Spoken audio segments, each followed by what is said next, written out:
tonga soa eto amin'ny fandariny indray sika androany. Any amin'ny tapany faharoa dia ny filoha lefitra ny fitsaranam-baratonga voalohany eto Nosy nitondra fanazavana momba ireo didim-pitsarana avoaka ny filohan'ny fitsaranam-baratonga voalohany na ireo mpitsara-pisolon-toerana azy na ny filoha lefitra izany na ny mpitsara-pamoaka didy hafa. Fa mialohan'izay aloha dia mpitsara-pampanohy iray eto amin'ny TPI Nosy nitondra fanazavana mahakasika ireo karazana fombafomba fampidiran-draharaha manoloana ny fitsarana adeloko, izany hoe ny fomba fametrahana fitoriana aty amin'ny fitsarana adeloko. Faly miarahaba ny vahoaka malagasy manaraka ny fandaharana zosy lalàna amin'izao fotoana izao.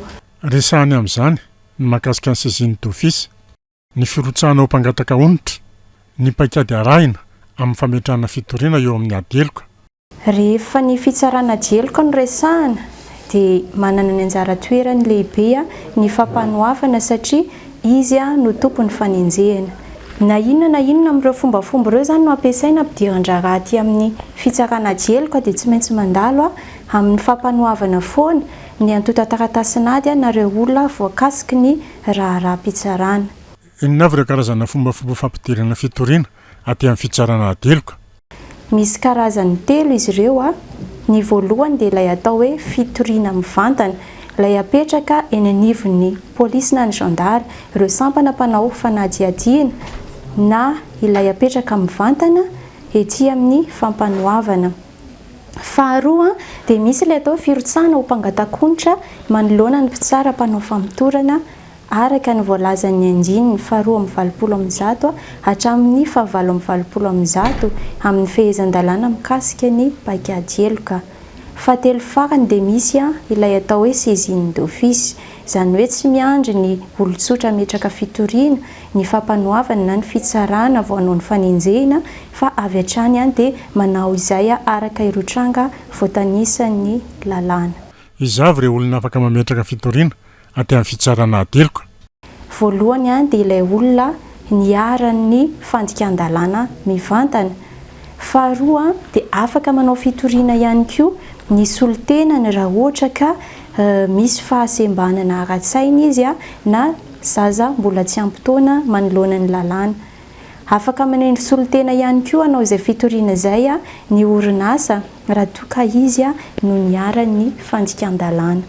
Manao ary ny paikady arahina mahakasika ny fomba fametrahana fitoriana manoloana ny fitsarana adeloko.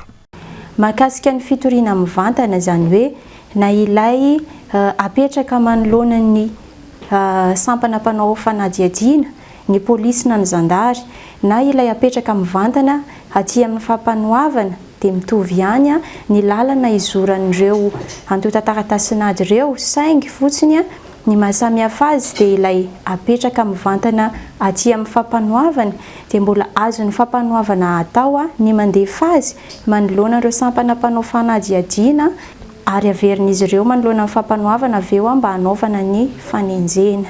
Mety ho ny antota taratasina ady fotsiny no tonga manoloana ny fampanohavana na miaraka amin'ny olona voakasiky ny toe-draharaha, izany hoe izay ilay antsoina andavanandro hoe déferment. Rehefa mahavoaray an'ireo na manoloana an'ireo olona ireo ny fampanohavana dia afaka manatsahatra ny fanenjehana, izany hoe tsy manisy tohiny raha toa ka hita fa tsy misy fandikan-dalàna hita ao anatin'ny fanadihadiana sy ny fitoriana.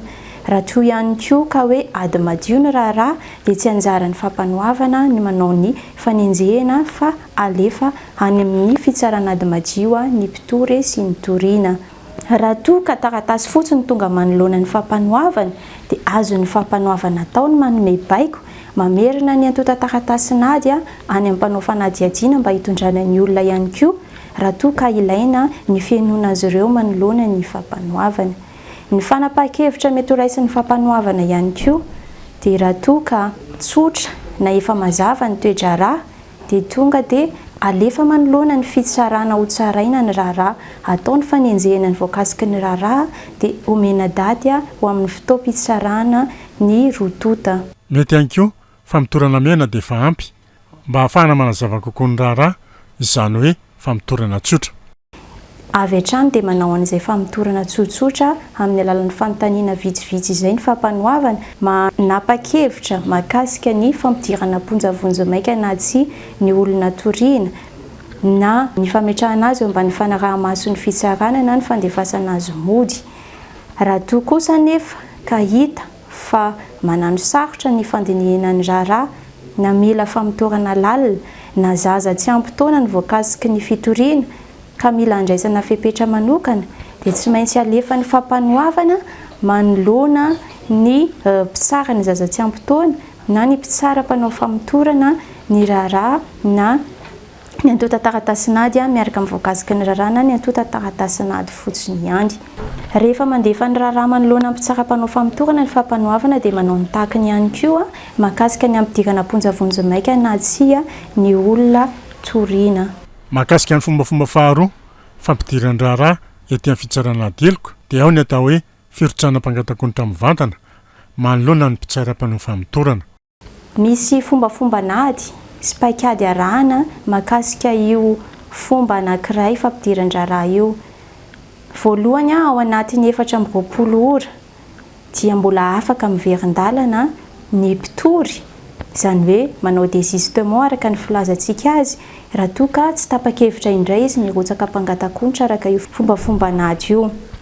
Rehefa dila izay fotoanany 420 ora izay dia mamoaka ilay atao hoe ordonnance de consignation ny mpitsara mpanao famitorana, izany hoe mandidy an'ilay mpitory andoha ilay vola droit manoloana ny lehibe ny firaketan-draran'ny fitsarana.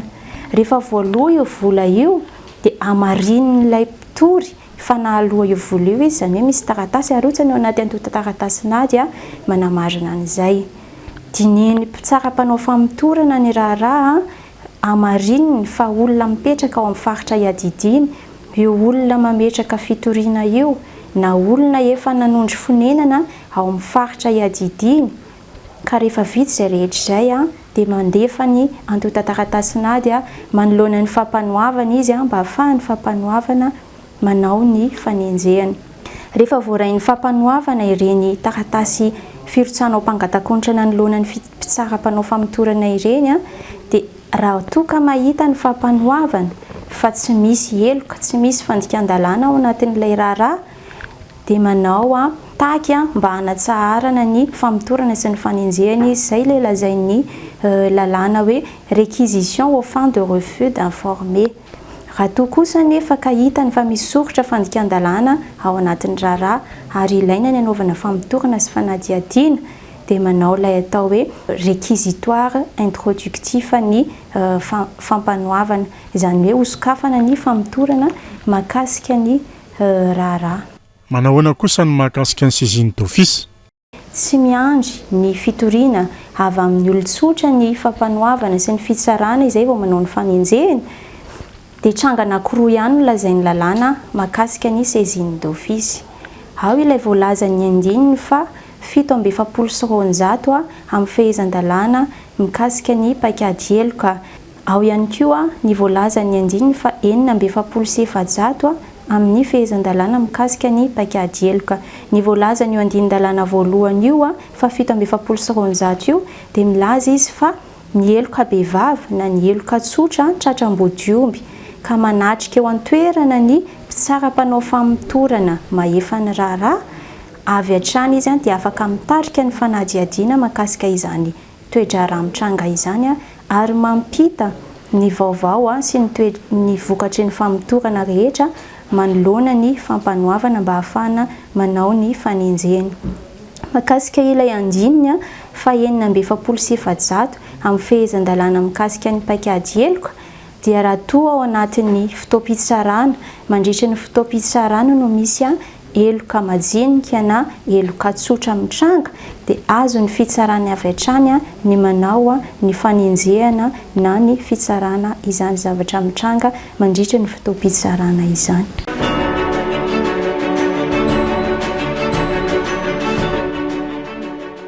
Raha fitinina dia izay fomba anankitelo izay: fitoriana mivantana, ny fitoriana firotsana mpangatankonitra manoloana ny mpitsara mpanao famitorana ary ny saisine d'office. Ireo telo ireo izany ny fomba fampidirany raharaha manoloana ny fitsarana ajeloka.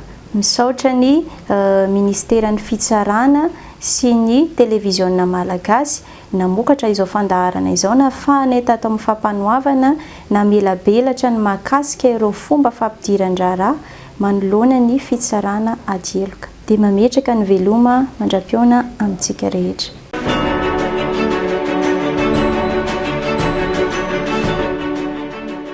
Filoalefitry ny fitsarana ambaratonga voalohany eto Nosy nitondra fanazavana momba ireo didim-pitsarana avoakan'ny filohan'ny fitsarana ambaratonga voalohany na ireo mpitsaram-pisolon-toerana azy na ny filoalefitra izany na ny mpitsara-pamoaka didy hafa.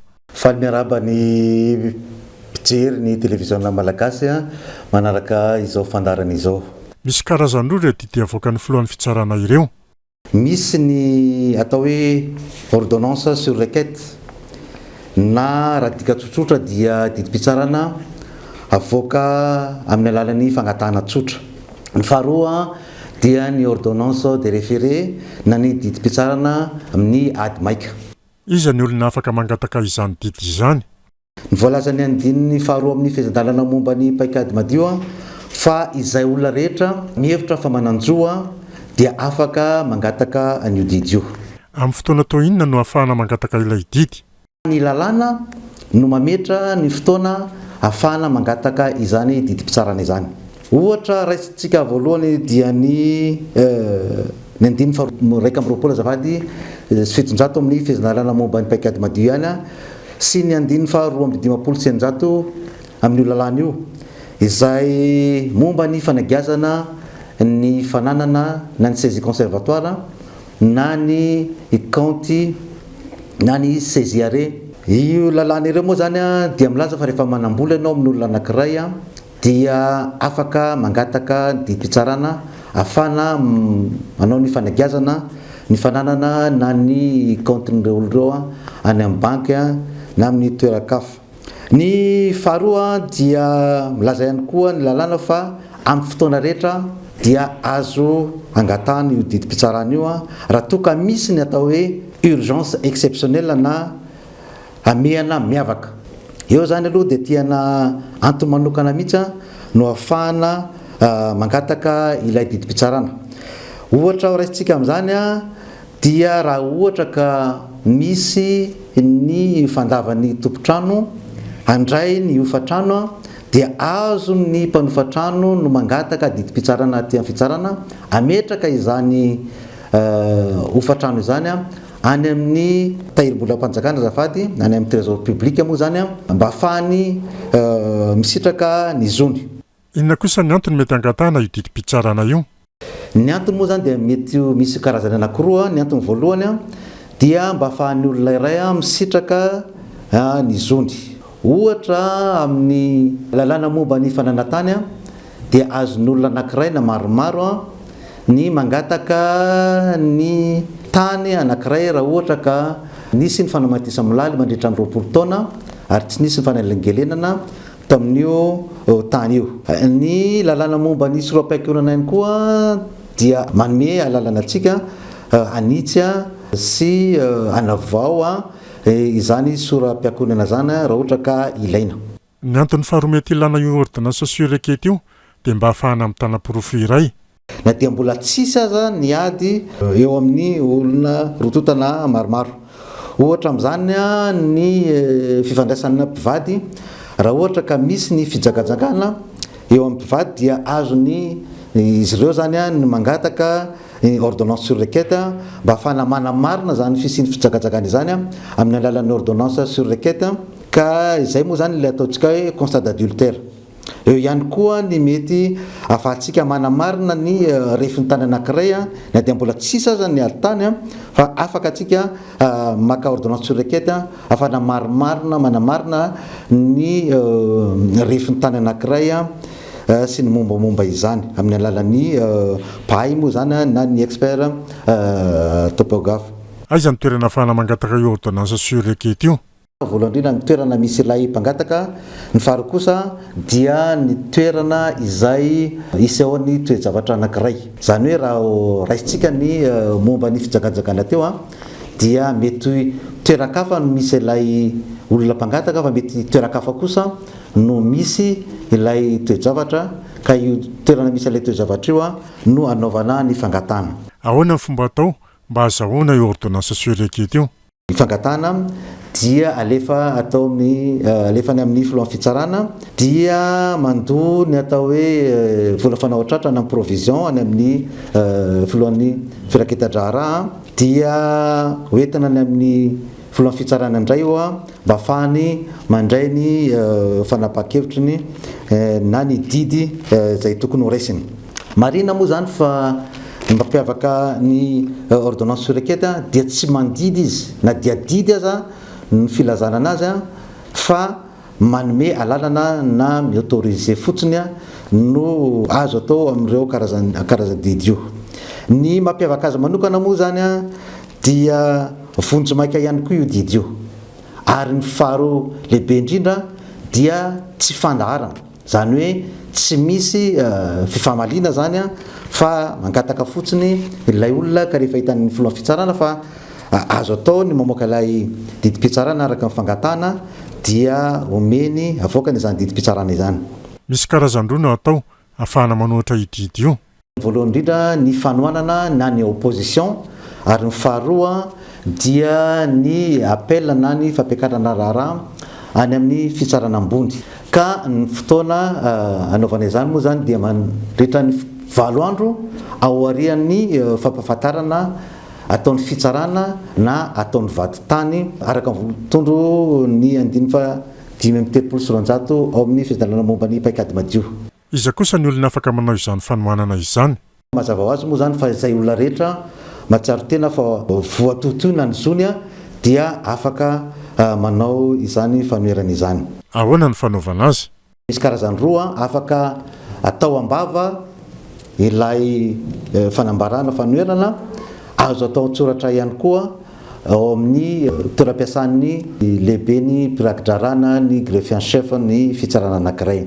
Marina moa zany fa ireo fombafombanady anankiroa entina fanoheran'ireo dia manana ny atao hoe effet suspensif na mampijanona avetrany ny herin'ireo didy avoaka eo. Izay ny mahakasika ny ordonnance surekety, fa izao indray kosa dia ny ordonnance de référé na ny didy maika ny hitondrany fanazavana eto.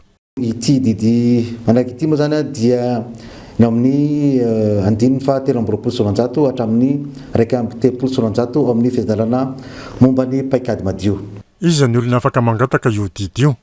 Dia toy nireo teo aloha ihany izay olona rehetra mahatsiaro tena fa mananjoa dia afaka mangataka io karazana didy io. Amin'ny fotoana ny ohatrany ahoana indray no ahafahana mangataka ilay didy? Voalazany 5,700 ny lalàna voalaza teo aloha moa zany fa rehefa misy ny atao hoe amiana dia azo atao ny manatona ny mpitsara ady maika, zany hoe rehefa misy ny atao hoe urgence. Zay ny voalohany. Ny faharoa dia rehefa misy ny fahasarotana fantaterana ny didy anankiray dia azo atao ihany koa ny manatona ny mpitsara ady maika. Ary farany moa zany raha ohatra ka misy ny trosa zay tsisy fandavana na ny créance non contestée ka ilaina ny amoahana didy ahafana mpandoa ny atao hoe provision dia azo atao ihany koa manatona ny mpitsara ady maika. Inona moa izany ny antony angatahana io didy ordonnance de référé io? Noho ny fisian'ny amiana dia tsy maintsy manatona ny mpitsara manokana momba n'izany ady izany ny olona anankiray mba ahafahany misitraka ny zony. Aiza no ahafahana mametraka ny fangatahana? Ny filohan'ny fitsarana manokana ihany no afaka hitondrana ny raharaha na ny mpitsara misolotoerana azy ny filohan'ny fitsarana lefitra na ny mpitsara mpamoaka didy amin'ny toeram-pitsarana sasatrasany. Ny filohan'ny voalohan'ny fitsarana ambony na ny filoha voalohan'ny fitsarana tapony dia tsy afaka velively mandray mamoaka io didy mpitsarana zay voalazantsika io. Ahoana kosa no ahafahana mitondra ny raharaha eo anatrehan'ny fitsarana? Misy karazany telo ny didim-pitsarana avoakan'ny mpitsara ady maika. Voalohany indrindra dia natao hoe référé ordinaire na ny ady maika tsotra. Io moa zany rehefa misy ny atao hoe amiana ny urgence dia hoentina eo anatrehan'io mpitsara ady maika eo. Misy ny atao hoe calendrier na ny tetiandro izay milaza mialoha ny fotoana sy ny toerana ahafahany mpitsara mamoaka an'io didy io dia amin'ireny fotoana ireny ihany zany a ny olona no afaka mitondra ny raharaha eo alohan'ny fitsarana.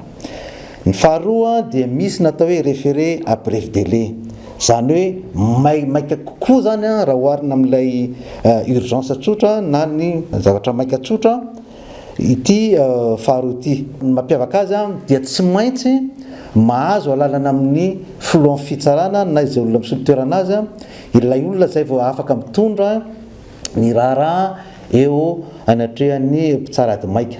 Zany hoe tsy ny olona mpitondra raharaha eo alohan'ny fitsarana no mametra ny fotoana hitsarany a, fa ilay filohan'ny fitsarana no mametra ny fotoana sy ny toerana hitsarana iray raharaha. Ny toerana zay voalaza eto moa zany a dia ny efitrano mpitsarana zay hitondrana ny raharaha eto anatrehan'ny fitsarana. Ary farany a dia ny atao hoe référé d'heure à heure. Ity didim-pitsarana ity dia miala amin'ny fombafomba fitsarana rehetra mahazatra amin'ny andavanandro. Hoentina ny fangatahana eo anatrehan'ny filohan'ny fitsarana, mety ho any amin'ny toeram-piasany a, mety ho any an-tranony ihany koa. Ary ny didim-pitsarana dia tsy maintsy mivoaka eno eo. Zay zany ny tena mampiavaka azy. Ny mampiavaka an'ity didim-pitsarana ity moa zany a dia tsy misy ny atao hoe fifanolalana lalina na ny contestation sérieuse, satria tsy eto anatrehan'ny fitsarana ady maika mihitsika no andeha anamarina ny zotsika amin'ny fananana anankiray na ny droit de propriété ohatra. Tsy eto ihany koa tsika no hiady amina resaka fandovana, fa zavatra izay tafiditra ao anatin'ny mpitsara ady madio dia tsy ahafahan'ny mpitsara ady maika mihitsy mamoaka ny didy amin'izay raharaha hoentina eo anoloany. Vonjy-maika ihany ny didy avoaka ny fitsarana ady maika, fa ny mampiavaka azy dia misy ny fifandaharana. Raha tany amin'ny ordonnance sur requête tsika milaza vonjy-maika ihany koa ny didy, kanefa tsy misy fifandaharana.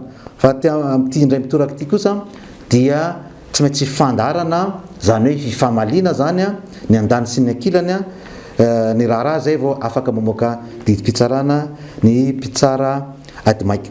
Ny toe-javatra farany indrindra izay mampiavaka azy ihany koa dia ny 5/7/20 ao amin'ny fezandalana momba ny paika ady madio dia milaza fa manana zo ny mpitsara ady maika andidy ny fanatanterahana avy hatrany na ny exécution sur minute ny didy zay avoakany. Ny mampiavaka an'io exécution sur minute io raha amin'ny ankapobeny dia tsy azo tanterahana ny didim-pitsarana anankiray raha tsy ao aorianany fampahafantarana izany didy izany amin'ny izay olona mety voakasika ilay didy. Fa amin'ity exécution sur minute ity kosa dia azo tanterahana avy hatrany ilay didy na dia mbola tsy misy aza izany fampahafantarana izany na amin'ny alalan'ny fitsarana na ny hoe notification na amin'ny alalan'ny vaditany na ny signification. Inona kosa ny fomba atao manohitra io didim-pitsarana io? Ny fampiakarana ny raharaha any amin'ny fitsarana ambony ihany no azo atao, zany hoe ny appel mandritra ny 7 andro aorian'ny fampahafantarana ilay didy. Tiana manamarika fa raha ny fanambarana tsotra ny fampiakarana ny didy na ny déclaration d'appel dia tsy mampijanona velively ny fantanterahana ny didy avoakany mpitsara ady maika eo, fa tsy maintsy misy natao hoe assignation devant le premier président cour d'appel, zany hoe tsy maintsy misy ny fampahafantarana ny fitondrana ny raharaha ny fampiakarana zany eo alohan'ny filoha voalohan'ny fitsarana ambony ka ao aorian'ny fampahafantarana io dia tsy maintsy mijanona avy hatrany ny fanatanterahana ilay didy avoakany mpitsara ady maika.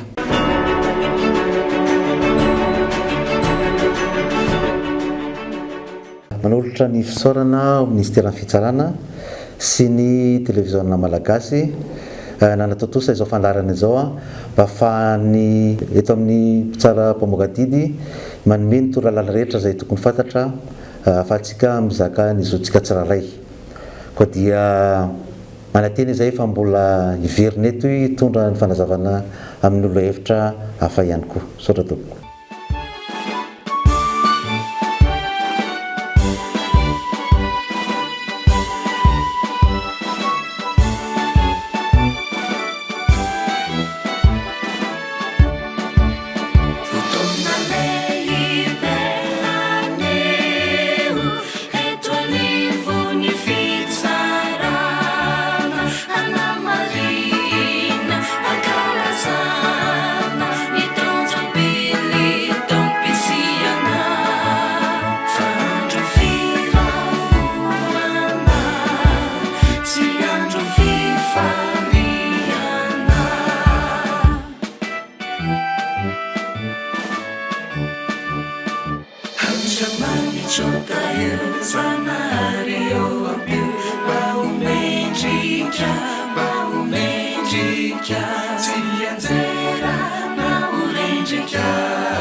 Sunny.